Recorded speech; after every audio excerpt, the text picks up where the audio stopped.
Bon, tout est relancé. Vous pouvez passer juste devant.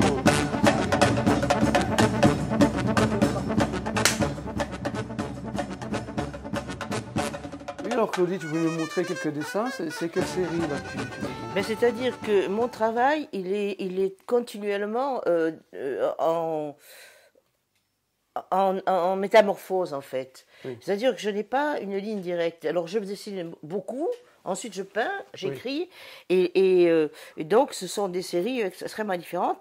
Et tu m'avais parlé de cette série de Rembrandt. Oui, oui, oui. Donc il y a quelques années déjà, je suis allée à Amsterdam et je suis tombée en complète, mais vraiment, fascination devant un tout petit une aquatinte une eau forte de Rembrandt, une pointe sèche, qui est celle-ci, Oui, et oui. qui est vraiment quelque chose qui m'a montré à quel point Rembrandt était conscient finalement de sa nudité, et de sa solidarité avec le monde, mais surtout une espèce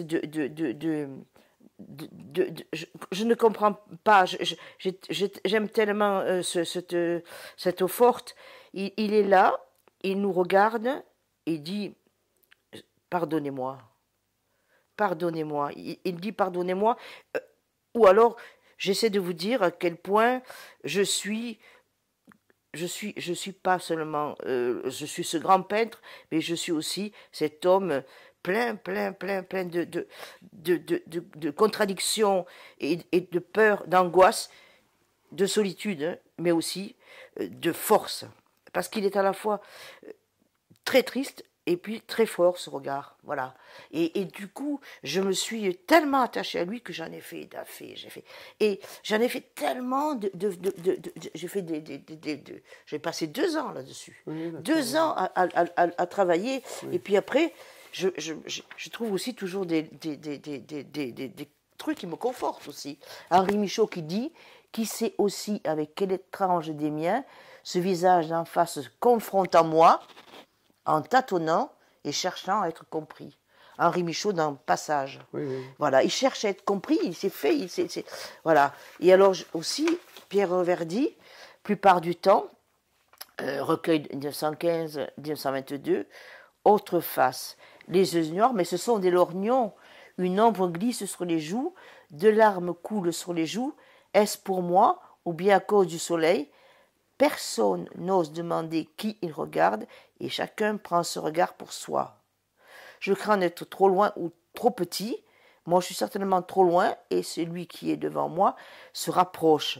Pour me rassurer, je me dis que les yeux ne peuvent tout voir et qu'il ne reste au cœur rien de ce qu'il ne peut contenir. Voilà, il ne reste au cœur rien de ce qu'il peut contenir. Et c'était extraordinaire. Alors voilà. Tu veux parler un peu du vide existentiel et s'en sortir grâce à l'art, quelque part. Ben Rembrandt, c'est l'art qui... Oui, non, mais bon, c'est une question qu'on peut se poser. Oui, Rembrandt, évidemment, parce que... Oui. Non, mais on ressent tous ce sentiment de finitude, et bon, Rembrandt l'a exprimé de manière magnifique. Oui. Et en ce qui me concerne, je suis aussi... Mais enfin, il y a des écrivains que j'aime énormément, qui disent aussi des choses très essentielles, tu vois. Il y a aussi que j'ai lu un très beau livre de Salman Rushdie et je l'ai introduit pour ce truc. La vie devient très, comment dire, finie. Tu t'aperçois que tu ne possèdes rien, que tu n'as pas trouvé ta place, que tu ne fais qu'utiliser les choses un temps. Le monde inanimé se moque de toi. Tu partiras un jour, mais lui restera là. Lui. Ce n'est pas très profond ce que je dis là, Soli. C'est de la philosophie à la Winnie Ourson, et moi je suis ça, Winnie Ourson. Je sais, mais c'est quand même quelque chose de déchirant. Donc moi je fais ma philosophie à la Winnie Ourson. Je suis pas un très grand philosophe, hein. Je suis quelqu'un qui cherche, et voilà. Et donc je trouve ça aussi dans la lecture. Bien sûr. Énormément dans la lecture. Et voilà un autre passage de Michel Houellebecq, au milieu de l'effondrement physique généralisé, parce que lui-même, Rembrandt, toute sa vie, n'a parlé que de ça, parce qu'il ne parle que son propre temps. Quand il fait ses autoportraits, tu vois que lui-même prend confiance que vanité des vanités, tout est vanité. Et moi, c'est la base essentielle, je crois, de mon travail. Vanité des vanités, tout est vanité. Tout effondre. Au milieu de l'effondrement physique généralisé à quoi se résume la vieillesse, la voix et le regard apportent le témoignage irrécusable de la persistance de caractère, des aspirations, des désirs, de tout ce qui nous constitue une personnalité humaine. La carte et le territoire, Michel Houellebecq. Voilà. Donc, oui, il parlait d'un artiste d'ailleurs. Oui, tu vois. Hein, il parlait d'un artiste. Oui, tu vois, voilà. De l'art et d'un artiste. Voilà, tu vois. Donc, je l'ai mis parce qu'au bout du compte, il n'y a plus que la solitude, le froid et le silence, il dit. Alors, on arrête de rire, tu vois. On finit toujours par avoir le cœur brisé, tu vois. On arrête de rire. Quand on meurt, on ne sait pas si on rit beaucoup, hein. Donc, tu vois. Donc, c'est ça. C'est-à-dire que je pense que moi, étant donné que j'ai quand même passé ma vie, heureusement, j'étais mère célibataire et que j'ai eu cette magnifique chance d'avoir une fille que j'ai élevée avec... Mais enfin, la solitude, elle est grande quand tu es mère célibataire. Et je me suis rabattue quand je ne me occupe pas de Mini et quand je n'étais pas aux Beaux-Arts, je me suis mis à dessiner avec énormément, à dessiner, peindre et écrire. Parce que ainsi tu brises la solitude aussi. Quand tu es dans ce monde-là, tu es dans ton monde, et ce monde-là, malgré que tu fasses des choses un peu, pas toujours gaies, c'est une merveille d'être dans la création. Bien sûr. Oui. Tu voudrais peut-être, s'il te plaît, nous passer quelques pages comme ça, en silence, que les gens puissent regarder un peu. Et puis, moi, je les mettrai... je scannerai et je le mettrai dans la vidéo.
Là, tu as mis tous les papiers que tu voulais nous montrer aujourd'hui, c'est ça? Ou tu vas en montrer...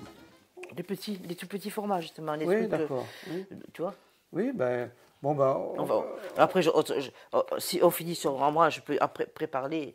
Parce que là, c'est une note un peu triste, là. Mais moi, je suis un personnage plurifacette. Jean qui pleure, Jean qui rit. Hein, donc, donc, Jean qui pleure, après Jean qui rit. Et alors, comme j'aime beaucoup dessiner, pendant un certain temps, j'ai dessiné des petits objets dans la maison.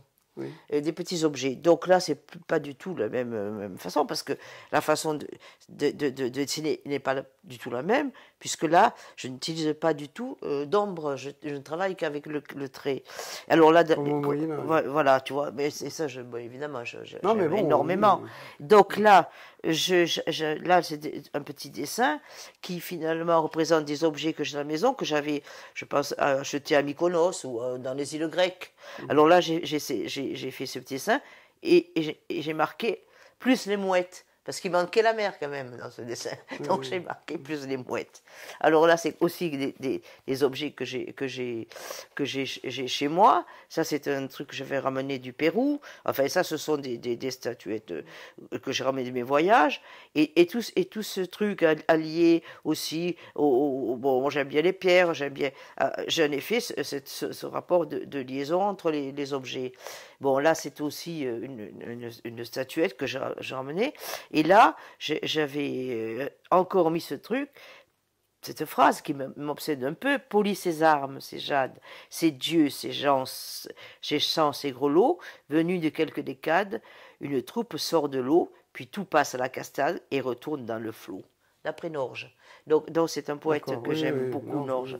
Donc voilà, c'est-à-dire que du jour au lendemain, j'arrête quelque chose et je fais tout le contraire. En fait, tout le contraire, parce que j'ai l'impression que si j'en fais beaucoup, je sature. Et quand j'ai fini de saturer, je dis, oh, ben il faut quand même que je me fasse plaisir.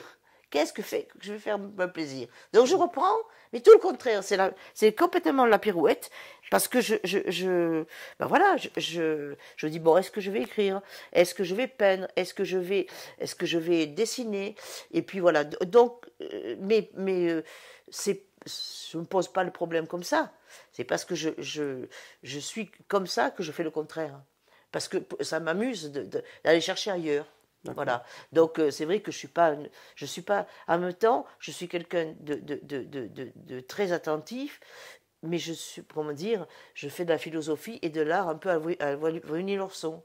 C'est-à-dire que l'art, pour moi, c'est quelque chose qui est à la fois extrêmement important, mais à la fois qui est tellement un plaisir que je vais aussi chercher le plaisir, mais dans n'importe quoi. C'est-à-dire que dans n'importe quelle forme de travail, ben, ça pourrait être des trucs un peu grossiers, un peu vulgaires, Mais si je me lance dans ce côté un peu grossier, un peu vulgaire, c'est parce que tout d'un coup, j'ai envie de dire: stop l'art. Le goût est fatigant comme la bonne compagnie. Ça, c'est Picabia qui le dit. Donc allons-y. Allons faire quelque chose qui fait que ça va être différent de ce pour lequel vous me connaissez. Je suis autre. Et puis voilà. Oui, tu es enfermé dans aucun cadre. Dans aucun cas, dans la mesure où finalement je ne suis pas quelqu'un, je n'ai pas de galerie, je n'ai pas de renommée, etc.